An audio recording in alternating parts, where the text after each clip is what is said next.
नमस्कार, मैं आपके साथ हंसली चौहान। आप देख रहे हैं रिपब्लिक भारत न्यूज 24। चलिए रुक करते हैं विशेष खबर की ओर। खबर बिलासपुर से है। वरिष्ठ भाजपा नेता एवं केंद्रीय मंत्री श्री मुख्तार अब्बास नकवी के आज यहां कहा कि प्रधानमंत्री नरेंद्र मोदी के आह्वान अपील का असर दिखने लगा है। देश भर में पीएम केयर के तहत 1500 से अधिक मेडिकल ऑक्सीजन प्लांट लगाए गए हैं। नकवी ने कहा कि रेडिको खेतान द्वारा 6 medical oxygen plant Bilaspur, Bilhaur, Bhagwantpur, Mahoba, Manjhanpur एवं मानिकपुर में लगे हैं। नकवी जी ने कहा कि मोदी सरकार द्वारा कोरोना की चुनौतियों के दौरान 80 करोड़ लोगों को 1 वर्ष से ज्यादा समय तक मुफ्त अनाज दिया गया। इसे जारी रखते हुए प्रधानमंत्री गरीब कल्याण अन्न योजना के तहत पुनः 80 करोड़ जरूरतमंदों को प्रति माह प्रति व्यक्ति 5 किलो निःशुल्क अनाज दिया जा रहा है। संकट के समय 8 करोड़ परिवार को निःशुल्क गैस सिलेंडर दिया गया है। 20 करोड़ महिलाओं के जनधन खाते में 1500 रुपए दिए गए हैं। किसान सम्मान निधि का लाभ 10 करोड़ से अधिक किसानों को दिया गया है। आत्मनिर्भर भारत पैकेज के तहत 1 लाख करोड़ रुपए से समाज के सभी वर्गों को संकट के समय मदद की गई है। उन्होंने और बहुत सारी योजनाओं के बारे में हमें अवगत कराया। तो ज्यादा देर ना करते हुए लिए चलते हैं हम आपको हमारे संवाददाता तीरथ सिंह जी की इस रिपोर्ट की ओर। बिलासपुर CHC बिलासपुर डिस्ट्रिक्ट रामपुर में ऑक्सीजन प्लांट का उद्घाटन देखने के लिए तो यहाँ पे आए हुए हैं। तो जो उद्घाटन की बात की जाए, उद्घाटन जो हो रहा है हमारे उत्तर प्रदेश के कैबिनेट मंत्री मोहम्मद मुख्तार अब्बास नकवी जी द्वारा हो रहा है। तो यहाँ पे जो डॉक्टर साहब हैं, मैं थोड़ा उनसे भी थोड़ा बात करना चाहूँगा। डॉक्टर साहब। नहीं। मैं GB Singh, senior general manager bottling operation Radico Khaitan Rampur. In fact ये रेडिको खेतान ने जो ये बीड़ा उठाया था, जो जैसा कि कोरोना की पहली और सेकंड वेव थी, सेकंड वेव के अंदर जैसा पता चला कि भाई ऑक्सीजन की बहुत भारी कमी हुई और हमारे पेशेंट बुरी तरीके से तड़प रहे थे और ऑक्सीजन की अवेलेबिलिटी नहीं हो पा रही थी अस्पतालों में। इवन छोटे सिलेंडर्स के लिए बहुत प्रयास करना पड़ा था और जनता को इसके लिए बहुत ही दिक्कत का सामना करना पड़ा। उसी के क्रम में आज रेडिको खेतान ने ये बीड़ा उठाया था कि ऑक्सीजन की उपलब्धता किस तरीके से बढ़ाई जा सके। तो जिसके रामपुर प्रशासन के साथ और उत्तर प्रदेश सरकार के साथ मिलके रेडिको खेतान ने 6 प्लांट यूपी के अंदर लगाए हैं, जिसका पहला प्लांट हमने बिलासपुर के अंदर लगाया है। 20 मीटर क्यूब कैपेसिटी इसकी प्लांट की है ऑक्सीजन जनरेशन की। और मैं चाहूँगा कि इसका जो बिलासपुर की जनता के लिए पूरी तरीके से यहाँ के पब्लिक के और बीमार लोग जो भी आएँ पूरी तरीके से लाभान्वित हों। और रेडिको खेतान हमेशा इस क्रम में प्रयासरत रहा है कि जनता को बेटर सुविधाएं दी जाएं, हमेशा ख्याल रखता है। इसके लिए बहुत बहुत धन्यवाद। बाकी हमारे एक सर हैं जो यहाँ से ही मेन हेड हैं शायद, तो मैं उनसे भी आपकी बात करा देता हूँ।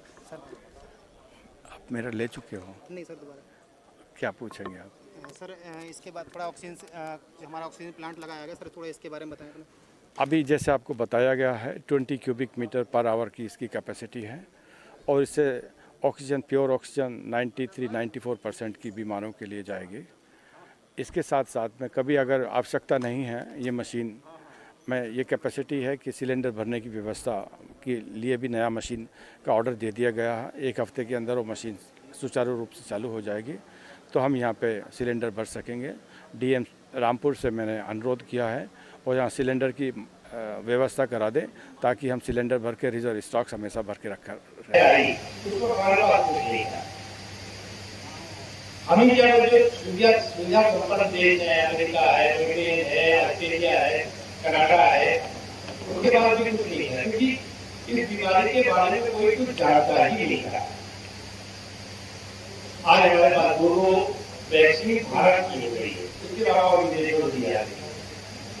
आज जब आपसे बात कर रहे हैं तो 40 करोड़ लोगों का वैक्सीनेशन हो चुका है और उम्मीद है कि आने वाले 2 महीने में 3 महीने में देश की 80% आबादी का वैक्सीनेशन हो जाएगा। ये बहुत बड़ा सी घटना नहीं है, लेकिन ये बात सही है कि सरकार की सुविधा और सरकार की तरफ से और समाज की संयम और सावधानी, ये दोनों मिलकर ही कोरोना की का जो कहर है उसको जो है तीसरी लहर चौथी लहर से जाते ही नहीं। हर लहर को हम एक ही ताकत से खत्म कर सकते हैं, जैसे हमने पहली लहर को खत्म किया और दूसरी लहर को भी खत्म करने की रास्ते पे चल रहे हैं। वो समाज का संयम और सावधानी और अफवाहों से भी दूर रहना है। सारी सुविधाएं और सारे संसाधन सरकार ने मुहैया कराए हुए हैं, चाहे प्रदेश की सरकार हो और चाहे केंद्र की सरकार। उसके अलावा मैं जो आपको जिस पर कि हमारे पास पहली लहर फरवरी 2020 में रेडियो किसान ने यहाँ रामपुर में और उत्तर प्रदेश के 6 जगहों में किया। उसी तरह से संस्थाएं और सरकार दोनों मिल करके इस दिशा में काम कर रही है।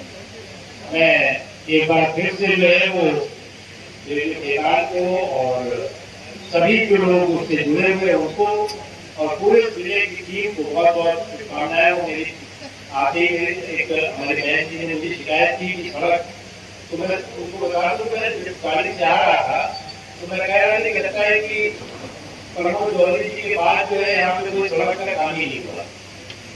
सड़क जो है वो किसी ने बनाने का काम ही नहीं किया। इतनी बुरी हालत, जिलाधिकारी जी जरा देखिएगा, आप यहाँ आए तो आपको भी दिखा होगा। मैं तो प्रमोद चौधरी जी यहाँ के चेयरमैन हुआ करते थे, तो उस समय में आता था तो कोई सड़क ऐसी नहीं दिखती थी जहाँ पे गड्ढा हो। अभी तो कोई जगह ऐसी नहीं दिखती जहाँ गड्ढा ना हो। बहुत बहुत धन्यवाद। मशहूर शायर मनोहर राणा है, उन्होंने कहा है ओवैसी की मदद से अगर योगी जी दोबारा चीफ मिनिस्टर बनते हैं तो वो उत्तर प्रदेश छोड़ देंगे। जब चुनाव होता है तो चुनावी चौपाल पर कुछ मनोरंजन मानुष भी घूमते रहते हैं। तो इस तरह के मनोरंजन मानुषों और पॉलिटिकल पर्यटन करने वालों के बारे में हम कोई सवालों का जवाब देना उचित नहीं समझते, लेकिन इतना ज़रूर समझ लेना चाहिए कि उत्तर प्रदेश की जनता गंभीर है और गंभीरता के साथ ही वो उत्तर प्रदेश के चुनाव में लोगों को चुनेगी और भारतीय जनता पार्टी और श्री योगी आदित्यनाथ जी के नेतृत्व में सरकार बनेगी उत्तर प्रदेश में दोबारा। और ये जो मनोरंजन मानुष हैं, जो एंटरटेनमेंट के प्राणी होते हैं, एंटरटेन लोगों को करते रहेंगे और आएंगे और चले जाएंगे। प्रियंका गांधी